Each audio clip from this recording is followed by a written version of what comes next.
लगभग 60,000 बच्चों की डेथ यहाँ पर इंडिया में होती है। 4 साल का अगर आपका बच्चा है तो हेलमेट मैंडेटरी है। जिस समय फर्स्ट कमिटमेंट हुआ था उस समय जो डेथ्स थी 1,20,000 थी। 4 साल से कम उम्र का बच्चा हो तो क्या बहस शुरू हुई है उसको लेकर, अगर बाइक पर है? आप खुद ही आप डेटा देखेंगे तो हर साल वो अक्रॉस वर्ल्ड, अक्रॉस इंडिया में 1 लाख के आसपास लोगों की जान चली जाती है। जो आपने एक बात बोली कि बच जाएंगे, तो शायद कहीं ना कहीं इसके लिए पुलिस दोषी है कि उन्होंने ये इमेज ऑफ द पुलिस ऐसी बना रखी है।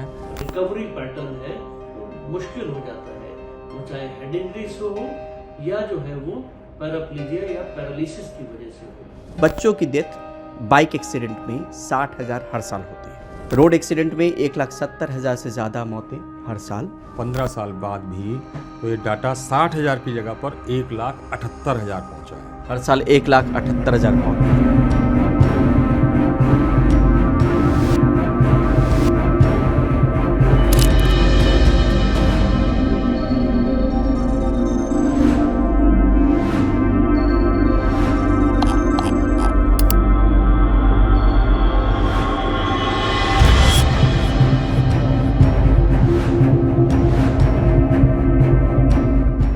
इस वक्त हमारे साथ अनुराग कुलश्रेष्ठ हैं, जो ट्रैक्स एनजीओ है जो रोड सेफ्टी को लेकर काम करती है, उसके फाउंडर भी हैं और उसके सर्वे सर्वा भी हैं।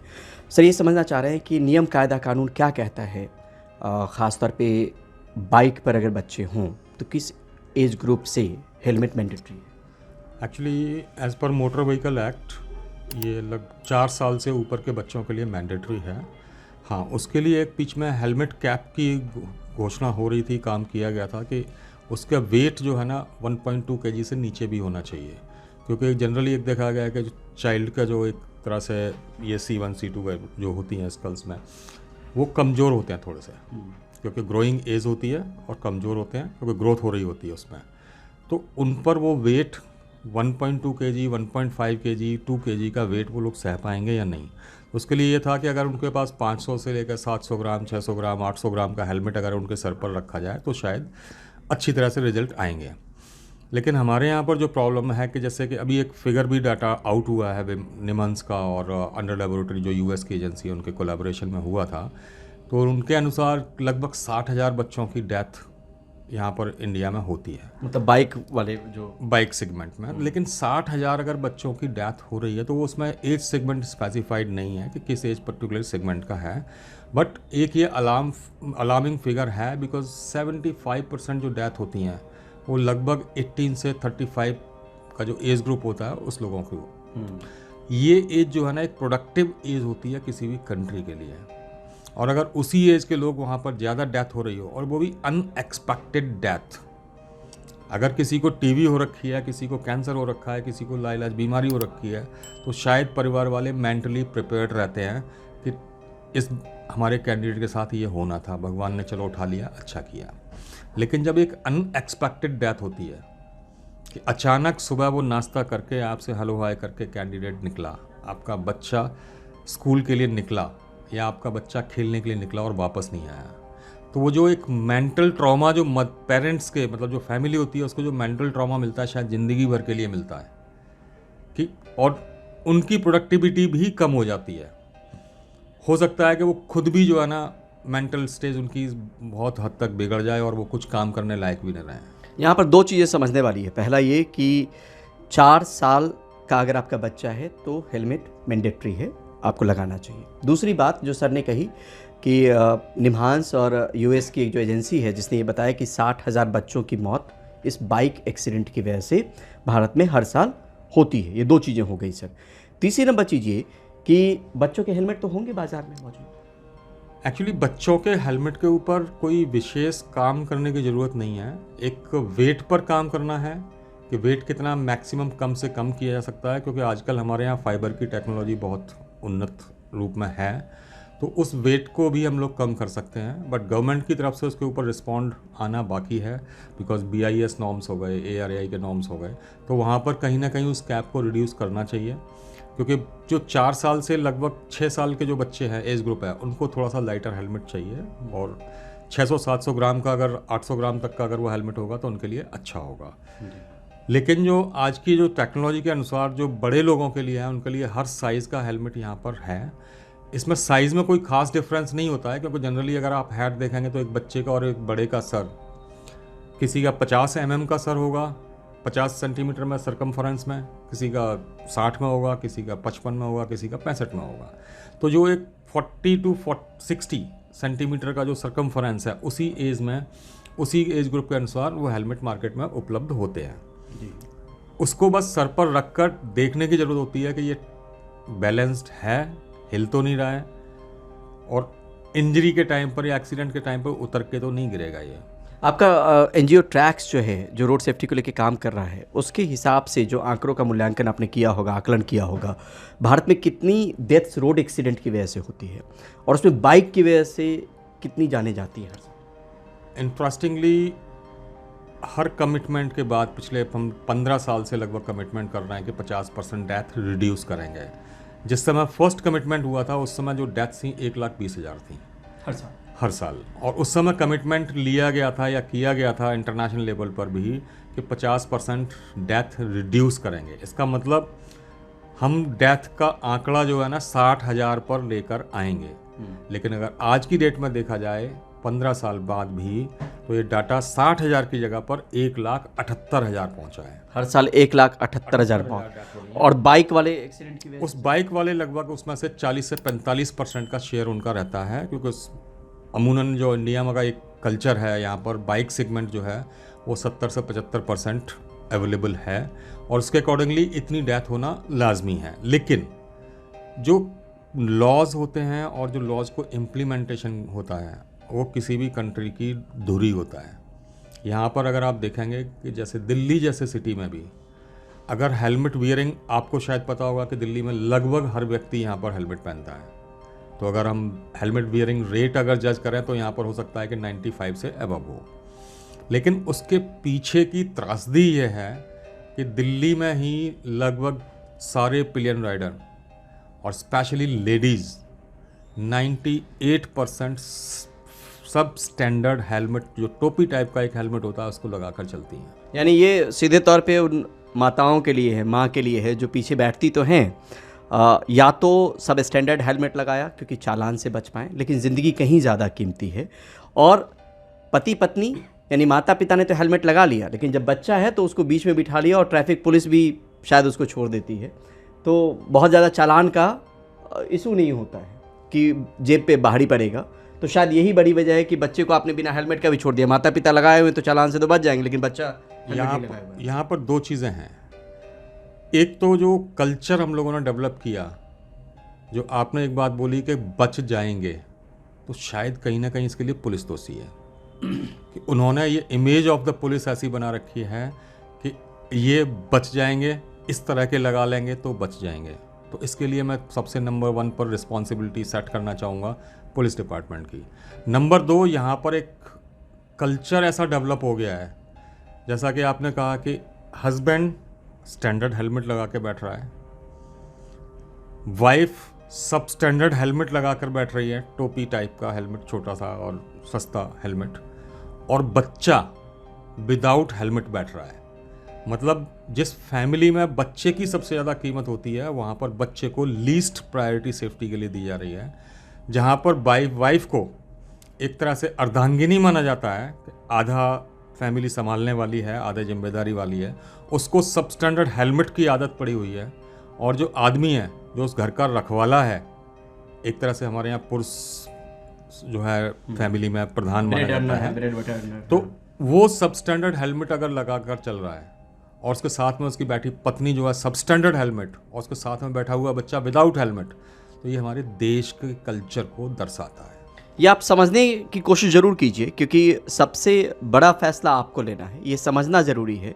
क्योंकि सोच जब बदलेगी तो शायद आप उस नतीजे पर पहुंचेंगे कि हेलमेट कितना ज़रूरी है। 1 लाख, 1.25 लाख, 60,000, 70,000 की बाइक, और जहाँ पे हेलमेट आप 2,000 खर्च कर सकते हैं, लेकिन आप खर्च नहीं करते हैं।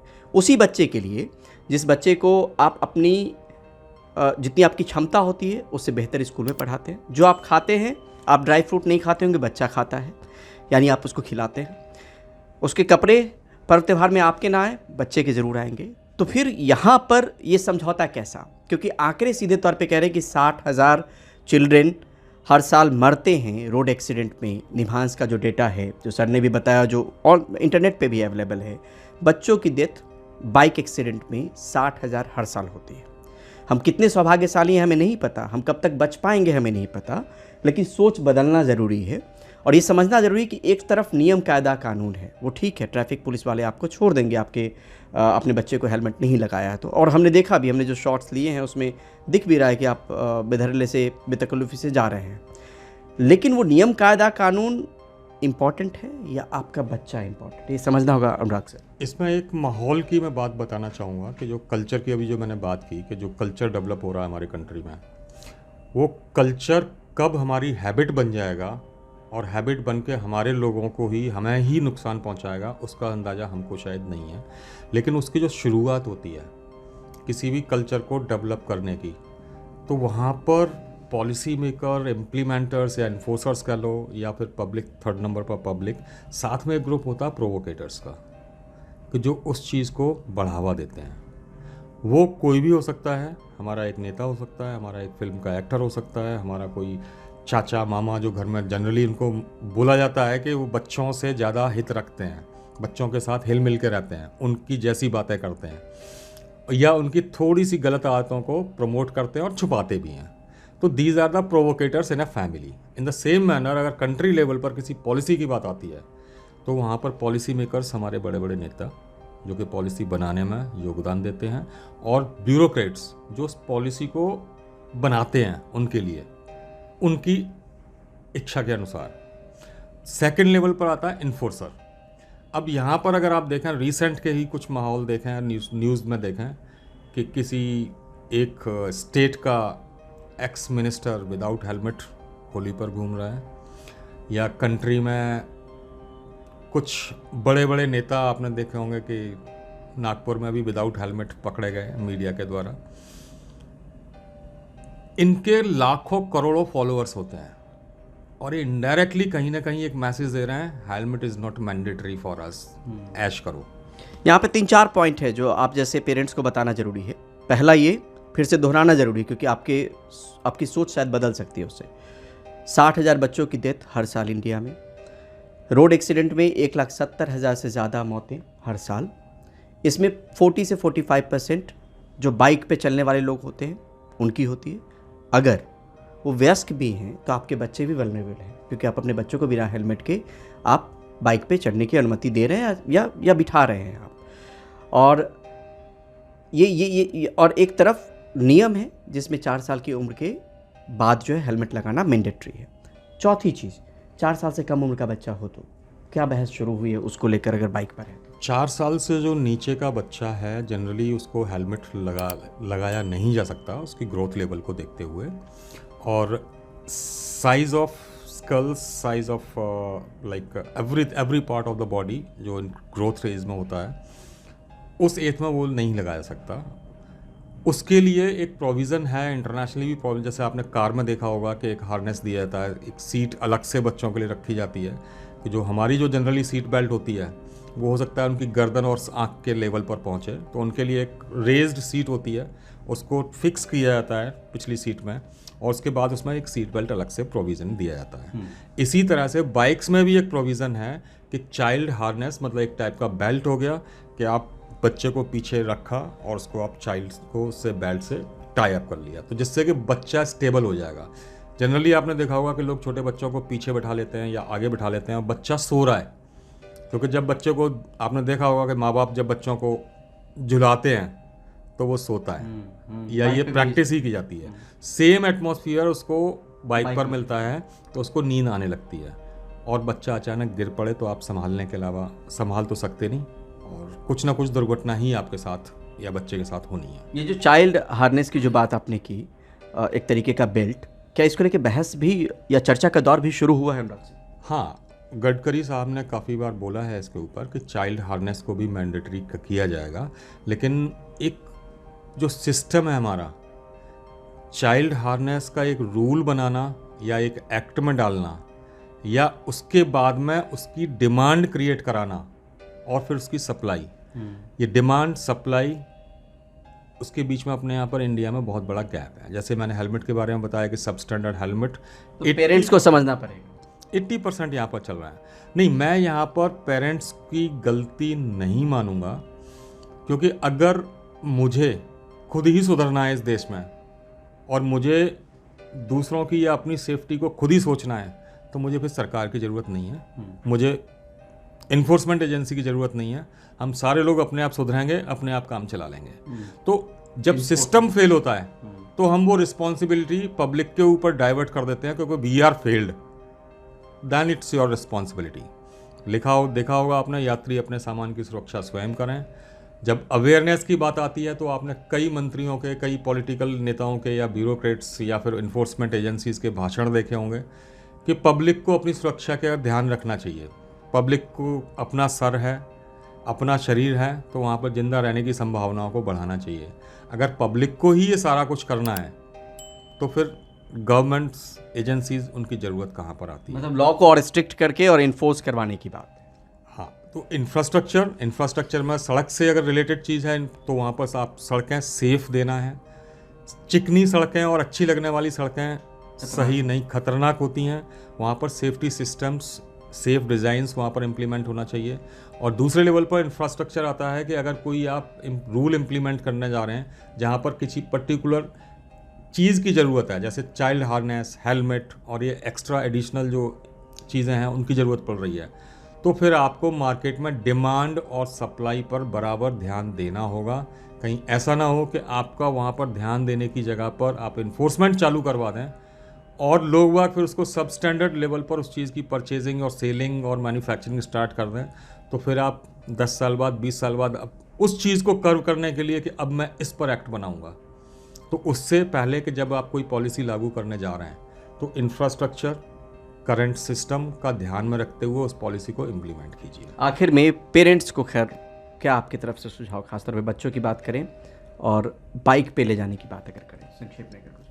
पेरेंट्स के लिए सिर्फ एक ही मैसेज है कि कुछ रूल्स एंड रेगुलेशंस जो बने हुए हैं आप उन पर ध्यान दें, क्योंकि अल्टीमेटली ये हार्म आपको पहुंचाएंगे, इंडिविजुअल फैमिलीज़ को पहुंचाएंगे।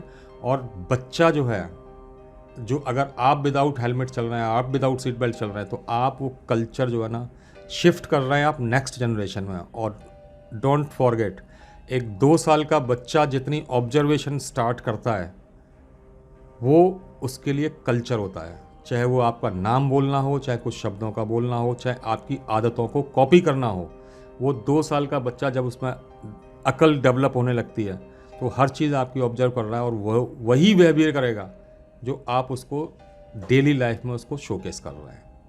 ठीक है, बहुत बहुत शुक्रिया sir, thank you so much sir. आप अपने बच्चे को अगर बिना हेलमेट के बाइक पे ले जा रहे हैं और एक्सीडेंट अगर होता है खुदा न खास्ते, तो कितना घातक हो सकता है, इस पर बात करने के लिए हमारे साथ डॉक्टर शरद पांडे हैं, जो राम मनोहर लोहिया हॉस्पिटल जो दिल्ली में है उसके न्यूरो सर्जन हैं, प्रोफेसर भी हैं।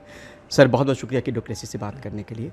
हम ये समझना चाह रहे हैं कि एक बच्चा अगर बाइक पे है, एक्सीडेंट होता है, तो उसके स्कल पे, खासतौर पे स्कल की बात, बोन्स वगैरह तो जुड़ जाएंगे, लेकिन अगर दिमाग पे अगर चोट लगता है तो वो अगर माता पिता को अगर बताएं कि वो कितना घातक और किस मायने में। अगर देखिए बच्चा छोटा है, ज़्यादा छोटा बच्चा है तो उसको ज़्यादा इंजरी के चांसेस रहते हैं, but as compare to adult उसकी हड्डियाँ जुड़ी हुई नहीं होती, क्रेनियन का जो स्ट्रक्चर है, तो वो थोड़ा सा सेफ मार्जिन के लिए हमारे एक तरीके से सेफ्टी में फ़ायदा देता है। बट उसी संदर्भ में देखें, अगर जो बच्चे को चोट लग के जो ब्लीडिंग होती है और जो अडल्ट में होती है, तो बच्चे का 100 ml 150 ml भी बहुत सिग्निफिकेंट लॉस होता है, वो बच्चे की जान को घातक हो सकता है। वहीं अडल्ट में ये वॉल्यूम एज़ कम्पेयर टू बच्चों की तुलना में कम घातक होता है। ऐसे ही बच्चों में जो और इंजरीज होती हैं, हड्डियाँ ग्रोइंग में रहती है, 7-8 ईयर्स तक आदमी काफ़ी ग्रो करता है, तो उससे कम एज की इंजरी में बच्चे की स्कल की ग्रोथ में भी फ़र्क पड़ सकता है, जो कि हड्डियाँ टूट गई हैं फिर से हील नहीं हो पा रही हैं, तो इसमें इसके ग्रोथ ऑफ स्कल ज़्यादा, डैमेज ज़्यादा हो गया अगर हेड इंजरी में, तो बच्चे की ग्रोथ में भी उसका काफ़ी इफेक्ट हो सकता है। वही अडल्ट्स में होता है, वो पहले से ग्रोथ हो चुका होता है, बट उसमें चांसेस ऑफ इंजरी रहता है, बट उसमें चांसेस ऑफ रिकवरी भी एज़ कम्पेयर टू ज़्यादा होता है। बच्चों में अगर ज़्यादा डैमेज हो गया, सीवियर ग्रेड ऑफ इंजरी है, फिर इंजरी का रिकवरी का भी काफ़ी। दिमाग पर चोट, सर पे चोट कितना घातक होता है, अगर माता पिता को अगर आप बताएं कि बाइक पर हैं, कभी भी फिसल सकता है। दिमाग में 3 तरह की जो हेड इंजरी होती हैं, माइल्ड, मॉडरेट, सीवियर। अगर माइल्ड हेड इंजरी है तो दैट इज़ आपकी चांस ऑफ रिकवरी बहुत अच्छा रहता है माइल्ड मॉडरेट में। But moderate to severe head injury के केसेस में मॉर्टिलिटी के साथ साथ मॉर्बिडिटी जो परेशान करती है लाइफ टाइम, आप क्रिपल हो जाते हैं, कई बार डिफ्यूज एक्सियल इंजरी है, CT MRI नॉर्मल आ रहा है but still patient is unconscious है, कॉन्शियस भी हो रहा है तो उसका ओरिएंटेशन ठीक नहीं है, उसका मेमोरी डेफिसिट है। तो जिस तरह की जो मॉर्बिडिटी वाले फ्रैक्चर रहते सिम्टम रहते हैं, साइन रहते हैं, लाइक एक तरफ पैरालिसिस हो गया, प्लेजिया हो गया, वो सब केसेस में इंसान लाइफ तो रहती है but life with some crippleness with dependence वो बहुत कष्टदायी होती है। ऐसे पेरेंट्स को क्या कहेंगे जो अपने बच्चों को खुद पे हेलमेट लगा हुआ है, वाइफ भी हेलमेट लगाए हुए हैं, बच्चा हेलमेट नहीं लगाया हो, क्या कहना चाहेंगे? क्योंकि बताओ डॉक्टर आप देखते होंगे। मैं ये कहना चाहूँगा, एक तो बच्चा अगर 4 व्हीलर में बैठा है तो बेल्ट जरूर लगाए, 2 व्हीलर में बैठा है, 4 साल से बड़े बच्चा है तो हेलमेट कोशिश करें, हेलमेट लगाएं। उसे गोदी में पकड़ा है तो या तो छोटा बच्चा है कस के पकड़ें, ऐसा नहीं रहे कि और जो माँ लेके बैठी है वो उसका पूरा ध्यान सामने जो गाड़ी चल रही है सामने ट्रैफिक पर है। अन्यथा क्या देखा गया कि पिलियन ड्राइवर को चोट बहुत ज़्यादा लगता है, क्योंकि ड्राइवर को तो पता होता है कि अब एक्सीडेंट हो रहा है कहीं। अच्छा, ऐसा होता है कि जो पीछे बैठा होता है उसको अननोइंगली अचानक से उसे जर्क आ जाता है ना, तो अब पिलियन ड्राइवर को इंजरी के चांसेस बहुत ज़्यादा रहते हैं सेम इम्पैक्ट ऑफ इंजरी से। तो ऐसे स्थिति में हमें बच्चों को लेकर के थोड़ा ज़्यादा सावधानी बरतनी चाहिए और छोटे बच्चों को तो हमें 2 व्हीलर देना ही नहीं चाहिए। मतलब एज ए न्यूरो सर्जन आप जो केसेस देखते होंगे उसमें ये पेरेंट्स को चेतावनी एक तरीके से कि अगर ले जा भी रहे हैं तो 4 साल से ऊपर है तो हेलमेट तो कम से कम जरूर लगाएं, जो कम से कम नियम कायदा कानून कहता है उस सर के लिए। बिल्कुल, और बिना लाइसेंस के तो कभी भी गाड़ी देनी ही नहीं चाहिए बच्चों को, किसी को भी, बच्चों को भी कभी भी गाड़ी बिना लाइसेंस ना दे। बच्चा बैठ भी रहा है तो 4 साल से बड़ा है, as per law helmet compulsory, तो उसे हेलमेट पहनना चाहिए। और हेलमेट भी अच्छी क्वालिटी का, सिर्फ नाम मात्र के लिए हेलमेट पहनने से सुरक्षा नहीं होती है। जो हम देखते हैं आजकल प्लास्टिक की कैप लगा देते हैं, छोटे हेलमेट है। हेलमेट हो विद कवर्ड हेलमेट हो और अच्छा ISI मार्क का हेलमेट रहे तो वो उससे safety measure 33% of impact of injury कम होता है। मतलब हेड इंजरी में चांसेस इस बात को लेकर भी है सर कि जान भी जा सकती है? बिल्कुल, हेड इंजरी से जान के आप खुद ही आप डेटा देखेंगे तो हर साल वो अक्रॉस वर्ल्ड, अक्रॉस इंडिया में 1 लाख के आसपास लोगों की जान चली जाती है। तो हेड इंजरी सबसे major cause of head injury road traffic accident ही है। बहुत बहुत शुक्रिया sir, thank you so much. धन्यवाद। मैं doctor Rajiv K Sharma, chairman orthopaedics, Moolchand Medicity, नई दिल्ली। अगर हम अपने छोटे बच्चों को लेकर 2 व्हीलर पर चल रहे हैं तो वहाँ जो है ये रिस्क बहुत ज़्यादा बढ़ जाता है, क्योंकि उस इंजरी होने की सिचुएशन में हेड इंजरी हो सकती है, नेक फ्रैक्चर हो सकता है, जिसकी वजह से हमारे हाथ और पैर दोनों पैरालाइज हो सकते हैं। तो हम जितना केयर अपने एडल्ट्स का करते हैं, बड़े लोगों का करते हैं, उतना ही केयर हमें अपने बच्चों का भी करना चाहिए और sufficient amount of protective gears उनको देना चाहिए। जब हेड इंजरी होती है या नेक इंजरी होती है, फ्रैक्चर होता है, तो उससे पैराप्लीजिया हो जाता है, यानी कि paralysis of upper limbs and lower limbs. उस पैरालिसिस के बाद काफ़ी हद तक हमारे जो है बॉडी, हमारे जो रिकवरी पैटर्न है वो मुश्किल हो जाता है, वो चाहे हेड इंजरी से हो या जो है वो पैराप्लीजिया या पैरालिसिस की वजह से हो। तो जितना हम प्रोटेक्शन करें अपना और अपने बच्चों का, स्पेशली 2 व्हीलर्स पर ड्राइविंग के टाइम पर, रोड पर, जितना मैक्सिमम हो सके हमें अपना प्रोटेक्टिव गियर्स और सड़क के प्रॉपर नियम उनका पालन करना चाहिए।